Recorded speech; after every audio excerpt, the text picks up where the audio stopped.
Tudo começa com uma coceira na garganta, que vira tosse. Seus músculos começam a doer, você fica irritado e perde o apetite. Está confirmado, você pegou gripe. É lógico supor que essa mistura miserável de sintomas seja resultado da infecção percorrendo seu corpo. Mas será que é isso mesmo? O que está realmente fazendo você se sentir mal?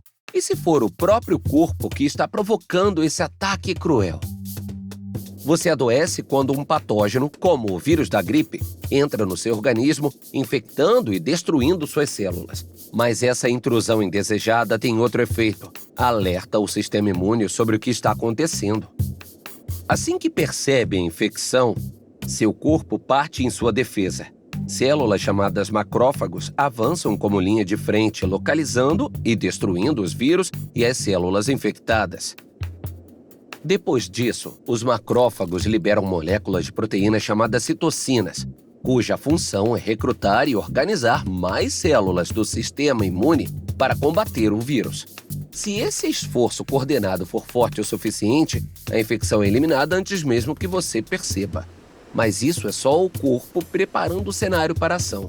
Em alguns casos, os vírus se espalham ainda mais, chegando ao sangue e a órgãos vitais. Para evitar esse desfecho, que às vezes é perigoso, o sistema imune precisa lançar um ataque mais intenso, coordenando suas ações com o cérebro. É aí que entram os sintomas desagradáveis, começando com febre alta, dores no corpo e sonolência. Mas por que sentimos tudo isso? Quando o sistema imune está sob ataque sério, ele secreta mais citocinas, que desencadeiam duas respostas. Primeiro, o nervo vago, que percorre o corpo até o cérebro, transmite rapidamente essa informação ao tronco encefálico, passando perto de uma área importante no processamento da dor. Segundo, as citocinas percorrem o corpo até o hipotálamo, a parte do cérebro responsável por controlar a temperatura, a sede, a fome e o sono, entre outras funções. Ao receber essa mensagem, o hipotálamo produz outra molécula chamada prostaglandina E2, que o prepara para a guerra. O hipotálamo, então, envia sinais para contrair os músculos e aumentar a temperatura corporal. Também provoca sonolência, perda de apetite e de sede. Mas qual é o propósito desses sintomas desagradáveis? Bem, ainda não temos certeza, mas alguns teorizam que eles ajudam na recuperação. O aumento da temperatura retarda a ação das bactérias e ajuda o sistema imune a destruir os patógenos. Dormir permite que o corpo direcione mais energia para combater a infecção.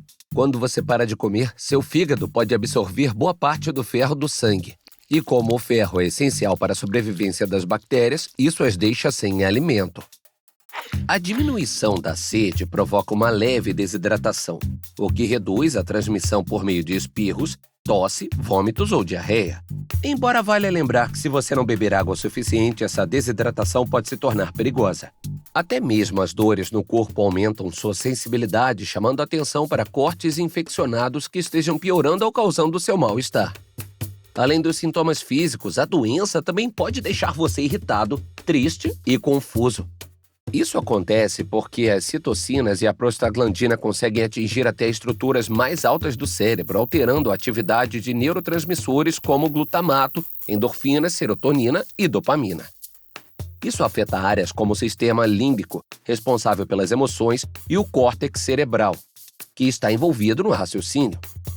Ou seja, é na verdade a resposta imunológica do próprio corpo que causa o desconforto que você sente sempre que adoece. Infelizmente, esse sistema nem sempre funciona perfeitamente. O exemplo mais evidente são as milhões de pessoas no mundo com condições autoimunes, nas quais o sistema imune interpreta sinais normais do corpo como ameaças. E assim o corpo acaba atacando a si mesmo. Mas para a maior parte da humanidade, milhões de anos de evolução ajustaram o sistema imune para que ele atue a nosso favor e não contra nós. Os sintomas das doenças são incômodos, mas no conjunto representam um processo ancestral que continuará protegendo nosso corpo do mundo exterior por muitos séculos ainda. Você já sentiu que não sabe o suficiente sobre seu próprio corpo?